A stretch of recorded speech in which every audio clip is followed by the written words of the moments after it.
नमस्कार, प्रणाम, हर हर महादेव। हम हैं भोजपुरिया गायक मान सिंह यादव। आज रउआ लोग के बीच में एगो बहुत ही प्यारा भजन प्रस्तुत करे जातानी। ई भजन उस समय के ह जौना समय बबुआ छोट भाई लक्ष्मण जी के शक्ति बाण लागल रहे।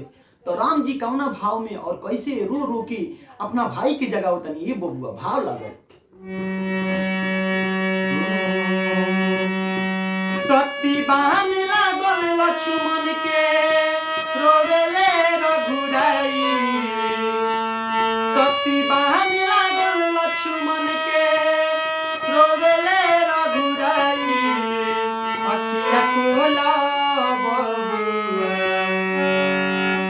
कहब के छोटका भाई। अखिया खोला बबुआ कहब के छोटका भाई। अखिया खोला बबुआ का हम जाके कहब अवध में पूछिए तीनों माई।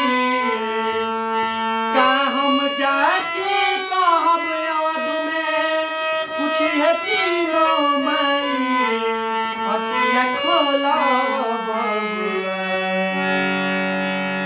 कहब के छोटका भाई। अखिया खोला बबुआ।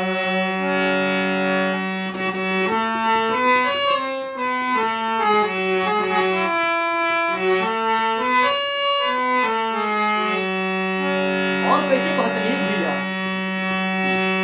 राजभवन तू छोड़ी के हमारा साथ बन में अइला। धर्म करम दुनु से बड़ भाई के सेवा कइला।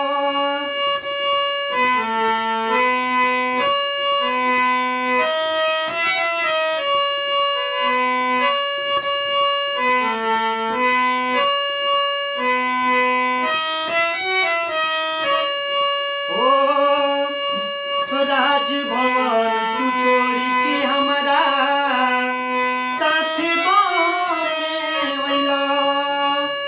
हो धर्म करम दुनु से बड़ भाई के सेवा कइला।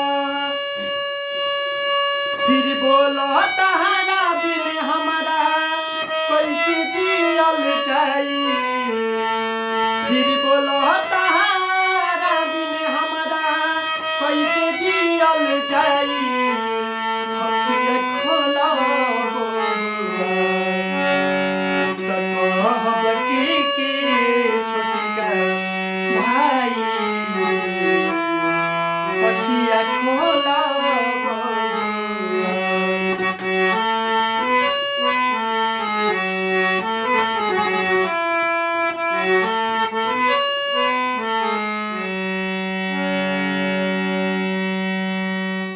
आई ये अगर भजन होगा लोग के अच्छा लागल हो तो हमरा यूट्यूब चैनल एगो बा सिंगर मान सिंह ऑफिशियल। तो हमारा चैनल के लाइक करी लो, कमेंट करी लो और हमारा चैनल के सब्सक्राइब करे ना भूली लो।